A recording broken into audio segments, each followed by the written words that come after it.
Hello friends, welcome back to my channel. आज आप सब लोग के लिए एक मासूम लड़की कहानी लेकर आई हूँ जिसका नाम था कल्पना। कल्पना एक मध्यम वर्गीय परिवार से थी जिसने अपनी स्नातक की पढ़ाई पूरी कर ली थी और अब वो अपने घर पर छोटे ही बच्चों को ट्यूशन पढ़ाती थी। कल्पना का रंग गोरा था और वह दिखने बिल्कुल गुड़िया की तरह थी। कल्पना के माता पिता उसकी शादी के लिए एक अच्छे लड़के की तलाश कर रहे थे। तभी कल्पना के मामा एक लड़के के बारे में बताते हैं।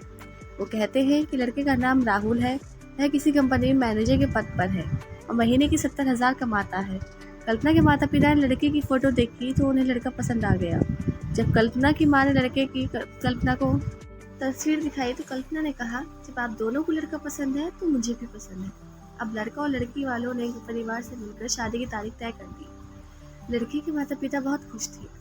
उनकी बेटी की शादी एक अच्छे घर में हो रही थी। पूरी धूमधाम से कल्पना की शादी हो गई। अब कल्पना अपने बचपन के घर को छोड़कर नए घर में चली गई।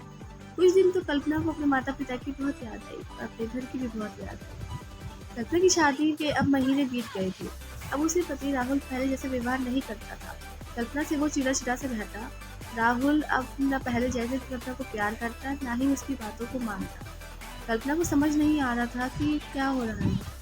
वो बस रोकर अपने दर्द को कम करने की कोशिश करती थी। एक दिन कल्पना को पता चला कि राहुल सिगरेट पीने के बहाने छत पर किसी से बात करता है। जब लड़की ने राहुल से पूछा कि आप रोजाना छत पर जाकर किससे बात करते हैं, तो इस पर राहुल ने जवाब दिया, वो मेरे ऑफिस का फ्रेंड है, बस उसी से बात करता हूँ और तुम अपने काम से मतलब रखो, ज़्यादा सीआईडी बनने की ज़रूरत नहीं। होली का दिन था। राहुल के कुछ दोस्त घर पर आए, ये सभी घर पर पार्टी कर रहे थे। उस दिन राहुल का एक दोस्त थोड़ा ड्रिंक कर उसके पास आया। उसे नशे में कल्पना के सामने आकर कहा, भाभी आप इतनी मासूम और प्यारी हो। फिर भी राहुल भाई दिन बस घमंडी नेहा से बात करते रहते हैं। लगता नहीं आप राहुल भाई का सही से ख्याल रखते हो। हकीकत बन चुका था। कल्पना का अगली सुबह जब कल्पना ने राहुल से पूछा, ये नेहा कौन है और क्या लगती है आपकी? राहुल, मैं तुम्हें क्यों बताऊं? कल्पना, मैं बीवी हूँ आपकी। राहुल, देखो तुमसे पहले वो मेरी लाइफ में आई। कल्पना, तो फिर मुझसे शादी क्यों किया? राहुल, बस तुम अच्छी लगी इसलिए शादी कर लिया। ना बोली, अब तुम देखना मैं उस कमीनी लड़की को कैसे सबक सिखाती हूँ। नेहा को जब कल्पना ने कमीनी कहा तो राहुल ने गुस्से में कल्पना को बहुत मारा, उसे कमरे में बंद कर दिया।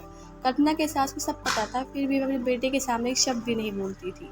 शाम को जब राहुल आया तो उसने अपने रूम का दरवाजा खोला। उस दिन कल्पना की तबीयत बहुत खराब थी, फिर भी उसी हालत में उसने खाना बनाया। कल्पना ये सारी बातें अपनी माँ को बताना चाहती थी, लेकिन वह चाह नहीं पा रही थी अपनी माँ को ये सब बातें पता चली और परेशान हो जाएंगे। राहुल अब कल्पना के साथ नौकरानी जैसा व्यवहार करने लगा। छोटी छोटी बातों को उसे मारता।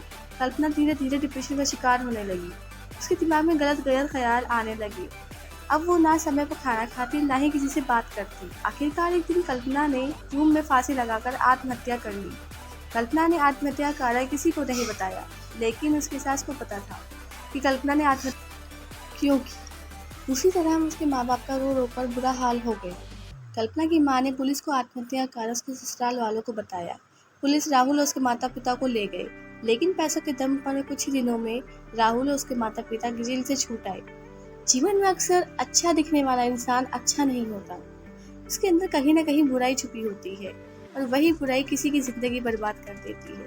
कुछ ऐसा ही कल्पना के साथ हुआ। अगर आपको मेरी कहानी पसंद आती है, please like, share and subscribe my channel. Thank you, bye.